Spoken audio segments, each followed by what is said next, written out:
अस्सलाम वालेकुम। Welcome to the accountancy union. Hope so आप सब लोग ठीक होंगे। ये क्वेश्चन मुझे एक स्टूडेंट ने कमेंट में पूछा है रिलेटेड टू ओवर टाइम और लेबर की कॉस्ट से रिलेटेड। तो इसके रिप्लाई में ये वीडियो मैं बना रही हूँ। काइंडली आप वीडियो स्टार्ट करने से पहले आप लोगों से रिक्वेस्ट है कि चैनल पे अगर आप लोग आते हैं तो आप लोग चैनल को सब्सक्राइब करें, लाइक करें, शेयर करें।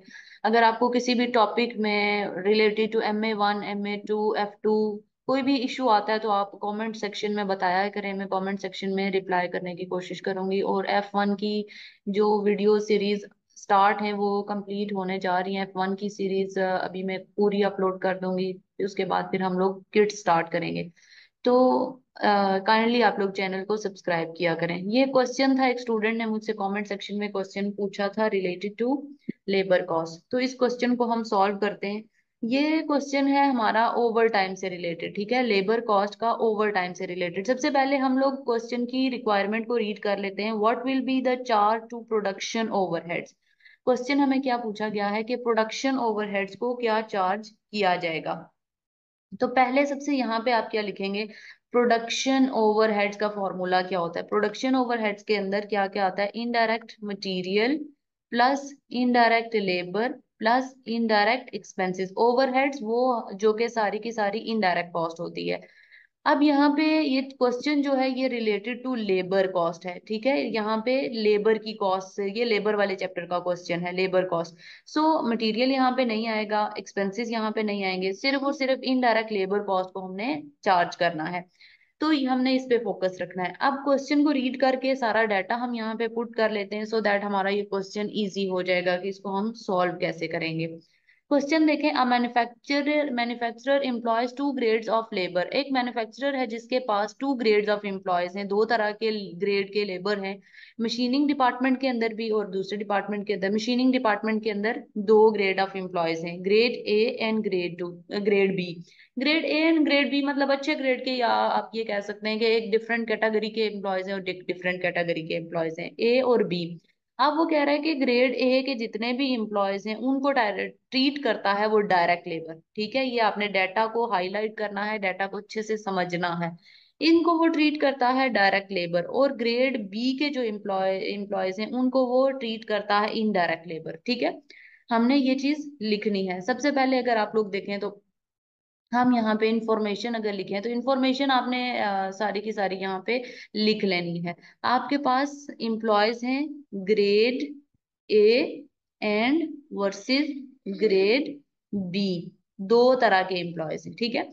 अब ये वाले जो एम्प्लॉयज हैं ये डायरेक्ट वर्कर है, ठीक है, ये डायरेक्ट वर्कर है और ये इनडायरेक्ट वर्कर इनको ट्रीट किया जा रहा है। अब वो कह रहा है grade A employees are paid 8 पर लेबर आवर। मतलब जो ग्रेड ए का बेसिक रेट है, यानी कि नॉर्मल जो रेट है डायरेक्ट वर्कर का, जो बेसिक रेट है वो कितना है, बेसिक रेट $8 मिल रहा है पर आवर, $8 पर आवर।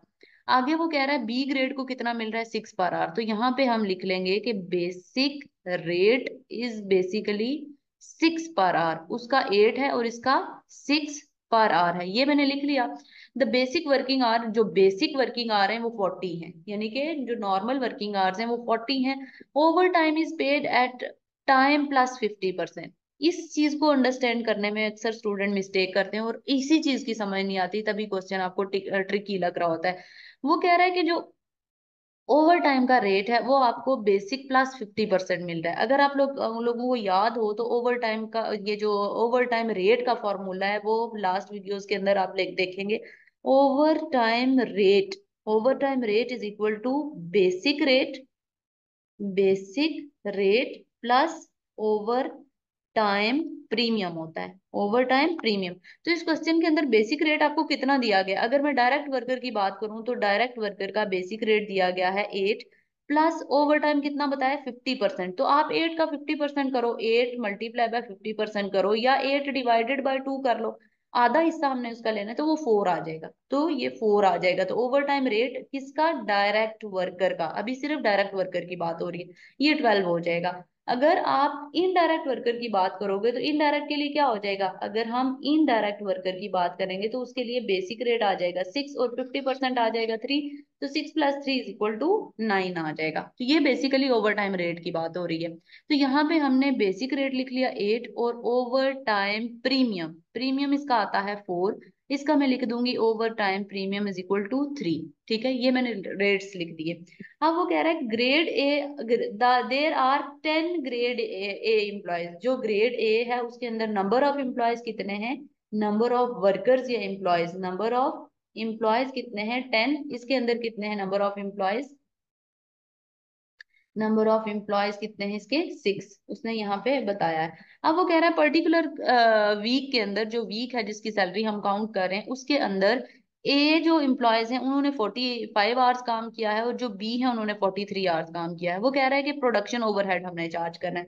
अब यहाँ पे मेरे पास स्पेस कम है इसलिए मैंने थोड़ा छोटा छोटा करके लिखा है। आपने इसको बहुत नीटली अपने पास नोट करना है, बहुत नीटली, ताकि आपको इसका अच्छे से समझ आए। ठीक है, अब मैं यहाँ पे थोड़ा सा इस क्वेश्चन को नीचे कर रही हूँ ताकि हम लोग इसका पूरा का पूरा पैटर्न जो है वो बना सकें।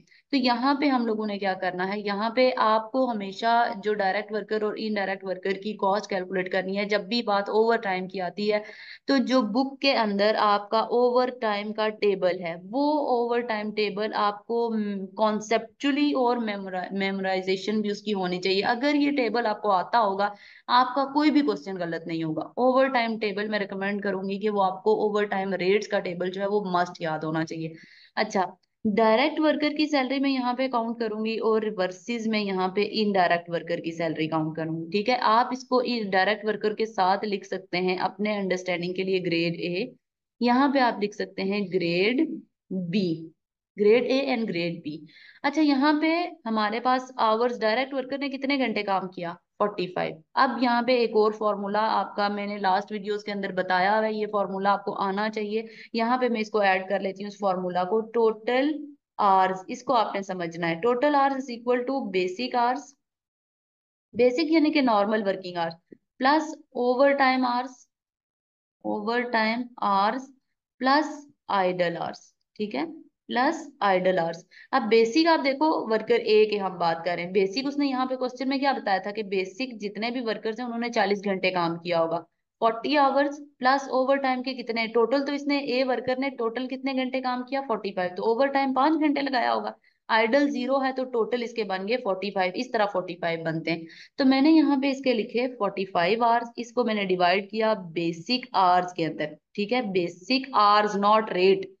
फिर मैंने यहाँ पे लिखा ओवर टाइम आवर्स। ठीक है, ओवर टाइम के घंटे, बेसिक इसके थे 40 और ओवर टाइम के थे इसके 5, तभी 45 बने। ठीक है, अब बेसिक जो होता है उसके ऊपर आप टेबल में भी जाके देखेंगे तो बेसिक के ऊपर बेसिक रेट लगता है। ठीक है, बेसिक के ऊपर बेसिक रेट अप्लाई होता है। बेसिक रेट कितना दिया हुआ है 8 पर आवर, तो यहाँ पे 8 पर आवर आ जाएगा। ठीक है, 8 पर आवर।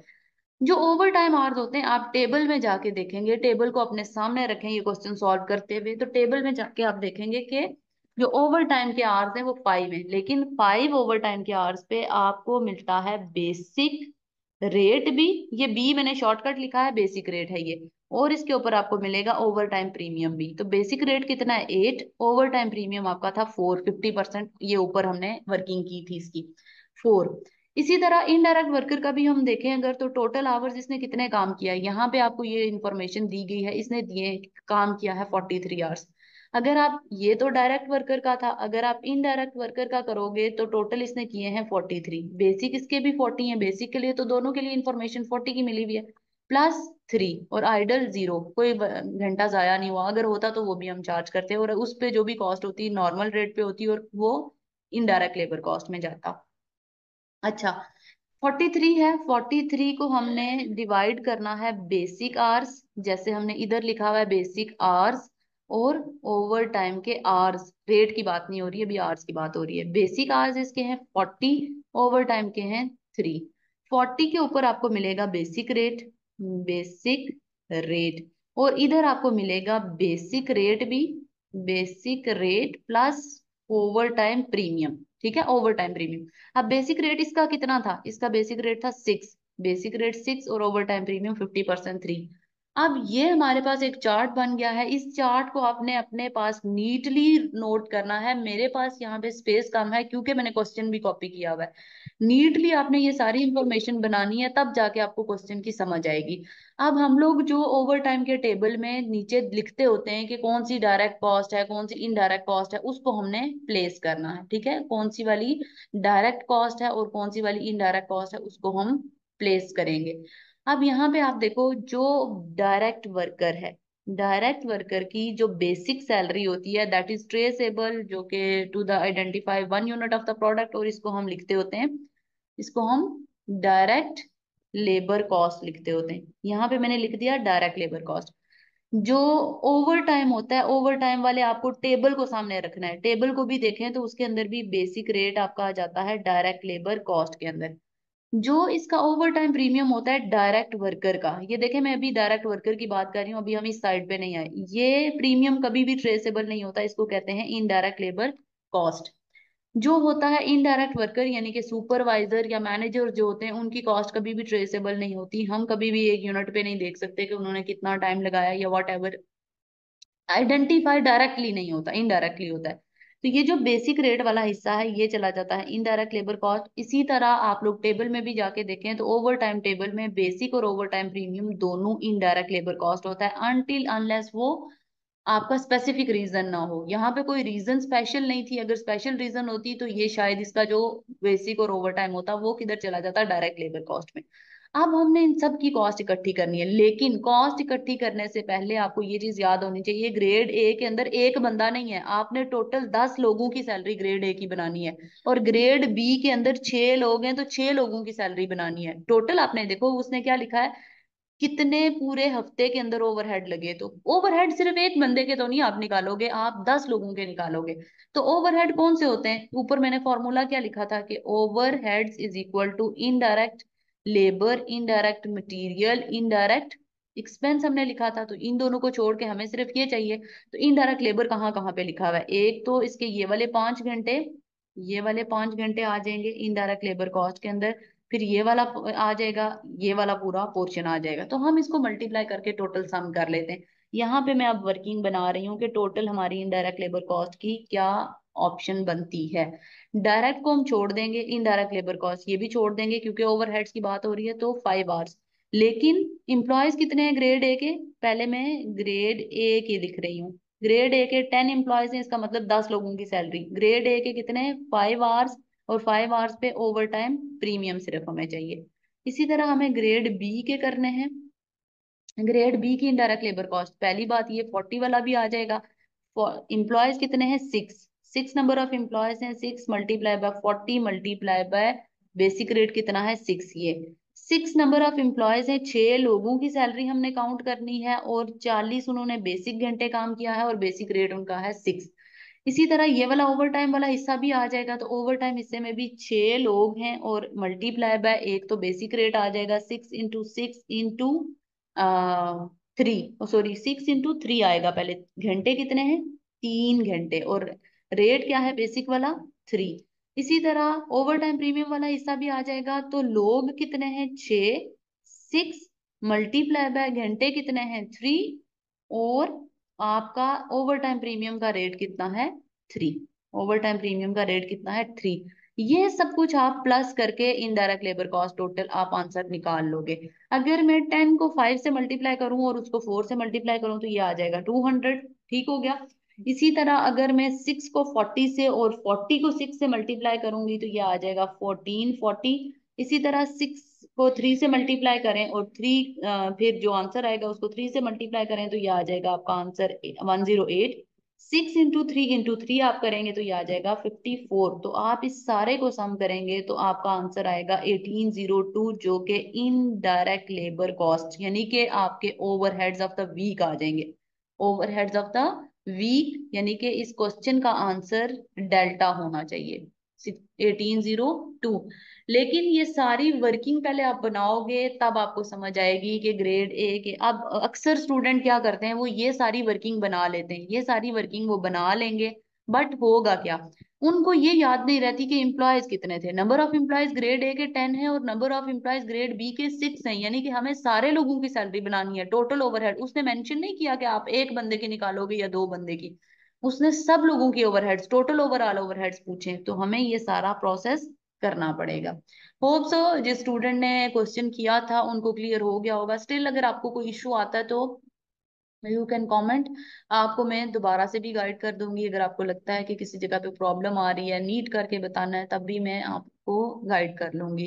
तो अगर आपको MA1 MA2 के किसी क्वेश्चन में कुछ भी इशू आता है तो आप लोग कमेंट सेक्शन में मुझे कमेंट्स करें और उसकी वीडियो मैं आप लोगों को बना के पोस्ट कर दूंगी। और वीडियो को एंड करने से पहले अगेन ये रिक्वेस्ट है कि आप लोग काइंडली चैनल को सब्सक्राइब करें, लाइक करें, शेयर करें। आपकी सब्सक्रिप्शन से एक मोटिवेशन आती है कि हाँ वीडियोस और डालनी चाहिए, और स्टूडेंट्स हैं जिनको मेरे वे ऑफ एक्सप्लेनेशन से समझ आ रही है या मेरे चैनल को वो लाइक कर रहे हैं, तो फिर उससे मुझे ज्यादा मोटिवेशन मिलेगी और मैं और भी मजीद वीडियोस बना सकूंगी। Thank you so much. अल्लाह हाफिज।